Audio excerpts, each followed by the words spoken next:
Good day and welcome back to the Sussex Files, the channel that follows the pattern, not the press release.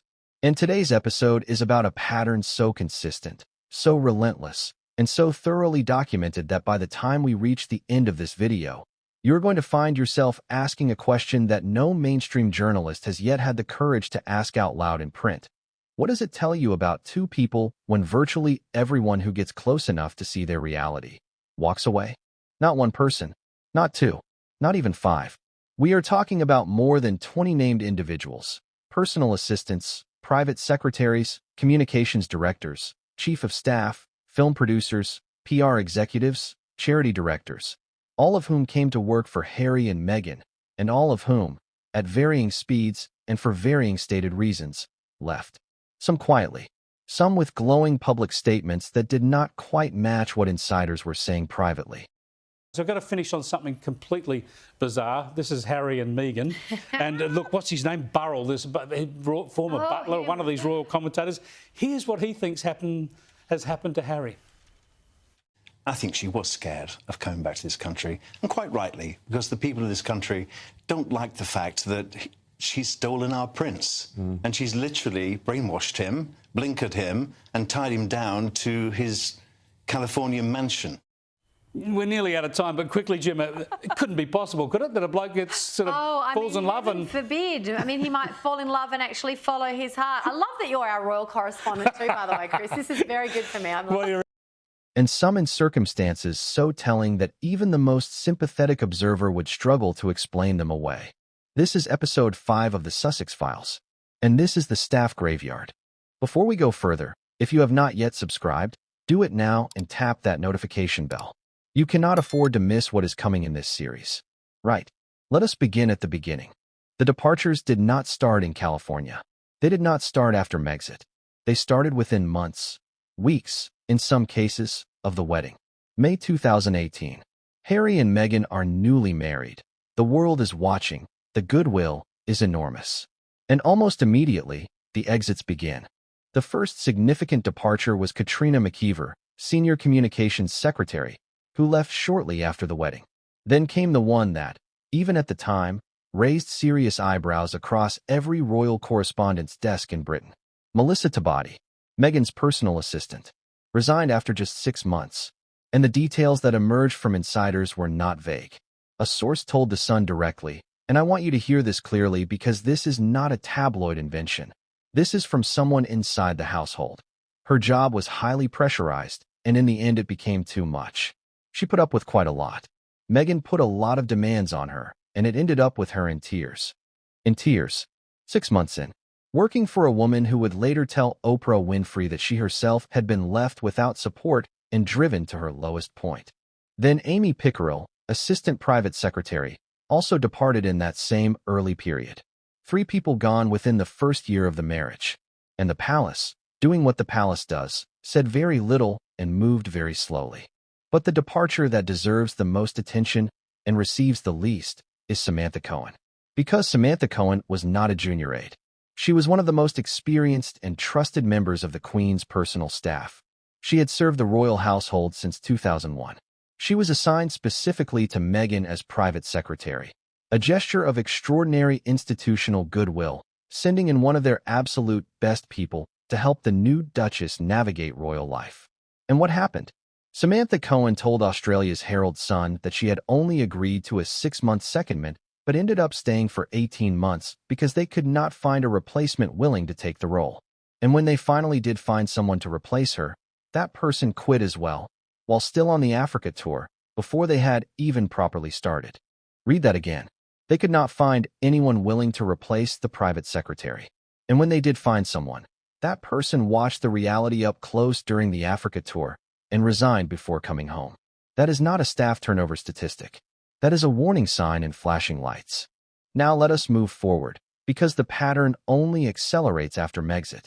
Once Harry and Meghan arrive in America and begin building their California operation, the departures do not slow down. They speed up.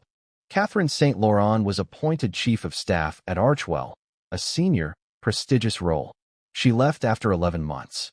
Sarah Latham, their director of communications who had been with them through the final royal period, departed once they relocated to the United States. Then came the bullying investigation. And this is where the story takes a turn that most channels simply do not have the stomach to cover properly. In October 2018, before the Africa tour, before Megxit, before any of this became the global story it is today, Jason Knopf, Harry and Meghan's own communications secretary, filed a formal HR complaint to Simon Case, then Prince William's private secretary, about Meghan's treatment of staff. And the language in that complaint, which was later reported by the Times of London and has never been legally challenged for accuracy, is extraordinary. Knopf wrote, "I am very concerned that the Duchess was able to bully 2 PAs out of the household in the past year. The treatment of a named employee was totally unacceptable. The Duchess seems intent on always having someone in her sights. She is bullying another employee and seeking to undermine her confidence." He also noted that the palace's own head of HR, Samantha Carruthers, had been made aware and agreed with him on all counts that the situation was very serious. And yet, nothing was done. The complaint was filed. It sat, and the exits continued. When the Times broke this story in March 2021, 5 days before the Oprah interview aired, which the Sussexes called a calculated smear campaign, Buckingham Palace did something it almost never does. It issued a statement saying it was launching a formal investigation. An independent external investigator was brought in. 10 members of staff were interviewed, including Samantha Cohen herself. The investigation concluded in June 2022. And then Buckingham Palace did something extraordinary. They announced they would not be releasing the report. A senior royal source said, "Because of the confidentiality of the discussions, we have not communicated the detailed recommendations. The objectives have been satisfied because lessons have been learned." Lessons have been learned. That is the full extent of what the public was told about an independently funded, formally commissioned investigation into bullying allegations against the Duchess of Sussex. No findings, no names, no accountability. Just, lessons have been learned. And the report, privately funded by the royal family, was quietly filed away and never seen again. Meghan's spokesperson called it a smear campaign. Knopf, who filed the original complaint, went on to become chief executive of William and Kate's Royal Foundation, a position of significant trust and responsibility that he would arguably not have been offered had his complaint been found to lack credibility. Now let us bring the story forward. Because if you thought the exits slowed down in California, you have not been paying attention. In December 2022, within the same week, both Mandana Dayani, president of Archewell, and Rebecca Sananes, head of Archewell Audio, resigned. 2 senior executives. Same week. No explanation beyond polished press statements. In June 2025, 4 more aides left simultaneously, including PR professionals Kyle Bullia and Charlie Gibson, in the middle of what was described as a communications restructure. Josh Kettler, who served as chief of staff on a trial basis, departed before a planned Colombia visit. A source told the Daily Mail, there were aspects of it that he wasn't comfortable with. He thought it was better to leave now than to continue in a job that he did not enjoy. Then in late 2025, James Holt, who had worked alongside Harry and Meghan for nearly a decade, one of the longest-serving members of their entire operation, quietly departed. And most recently, Chief Communications Officer Meredith Main stepped down in December 2025 after just 9 months in the role, marking Harry and Meghan's 11th PR departure in 5 years. 11. In 5 years. And that is only counting the communications team. The total staff departure count across all roles now stands at more than 20 named individuals. Royal biographer Hugo Vickers, one of the most respected voices in this space, was asked directly about the pattern. His response was, in the language of royal commentary, about as unambiguous as it gets. He told the Royal Observer, "Obviously, they are very difficult to work for. If they've lost 18 people, which doesn't actually surprise me, I think it's definitely their fault and not the fault of these people who come in. Not the fault of the people who come in. 18 people. The fault lies elsewhere." Now, I want to be fair here, because this channel always tries to be fair. High-profile, high-pressure organizations do experience significant staff turnover. Celebrities lose assistants.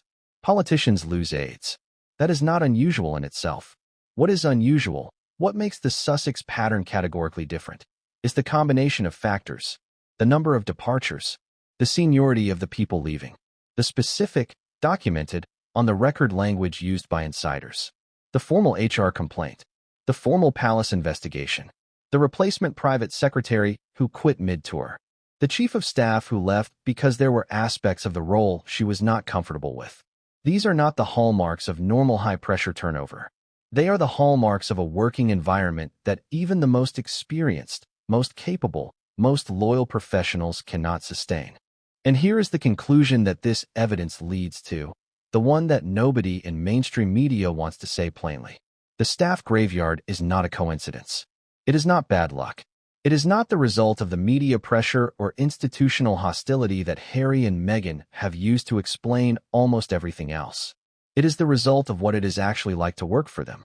Up close, behind the scenes, away from the cameras and the carefully managed statements. And the people who know that truth most clearly are the ones who left. 20-plus people, each of them, in their own way, voting with their feet. And when 20 professionals with nothing to gain from burning bridges all arrive at the same conclusion, that conclusion deserves to be taken seriously. That is episode 5 of the Sussex Files. And if this video has opened your eyes to something you were not fully aware of before, that is exactly what we are here for. Please give it a like right now. It genuinely helps this channel reach more people. Subscribe and hit that notification bell because episode 6 is the legal battlefield. Harry versus the British press, the lawsuits, the settlements, and the question of whether the legal strategy has helped or destroyed what little reputation remains. That episode is going to be extraordinary. Thank you so much for watching. This has been the Sussex Files. I will see you in the next one.